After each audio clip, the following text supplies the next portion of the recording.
Bonjour les enfants, je vais vous lire une histoire de sorcière.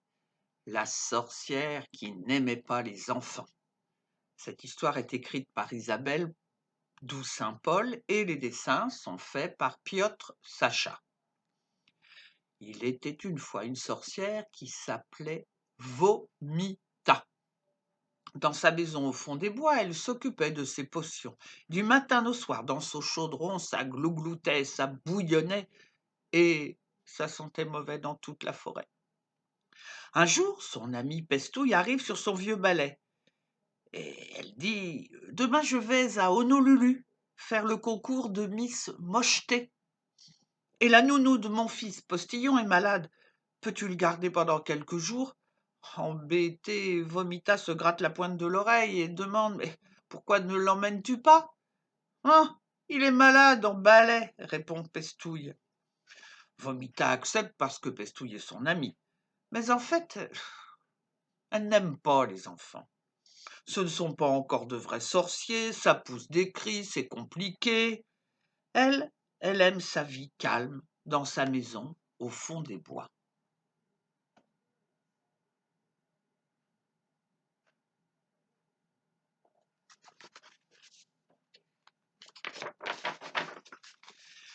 Le lendemain, Pestouille emmène Postillon chez Vomita. Il hurle quand sa maman s'en va. Vomita offre à Postillon des gâteaux à la crotte de rat. Ah, il les vomit.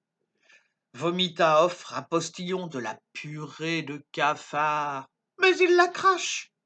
La sorcière en colère mais s'écrie: Tu n'es qu'un têtard braillard, et plus tard tu seras un prince charmant, au lieu d'être un grand sorcier.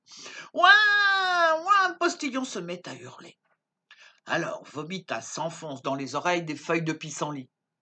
Mais Postillon crie, il pleure, et Vomita ne sait plus quoi faire pour le calmer. Alors, elle lui raconte des histoires où d'horribles dragons mangent des princesses, d'affreux monstres mordent les pieds des enfants. Finalement, Postillon s'endort en tenant les cheveux verts de Vomita.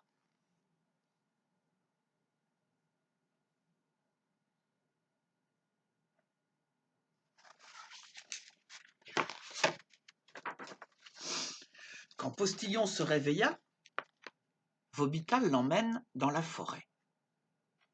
Il faut trouver à manger, et quelque chose de bon pour ce bébé grognon. Vomita prépare de la bouillie de pétales de rose.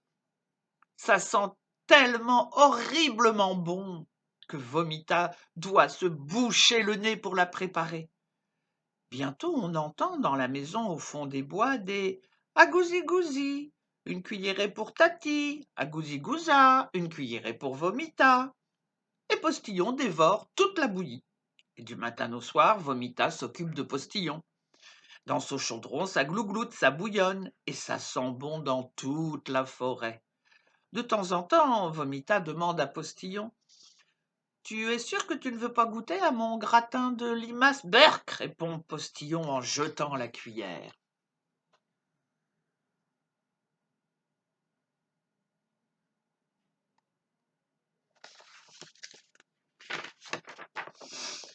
Vomita ne désespère pas de faire goûter à Postillon ces horribles plats.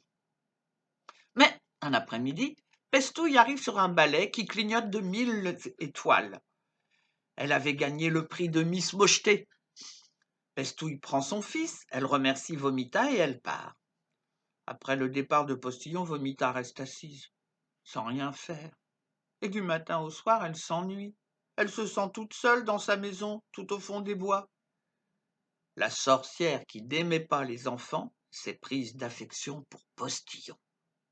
Et puis un matin, Pestouille entre, gênée, avec son bébé dans les bras.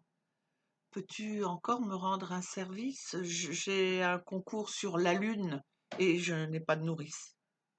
Vomita serre Postillon dans ses bras. Des larmes de joie coulent sur son nez crochu. Elle était devenue pour de bon la nounou de Postillon.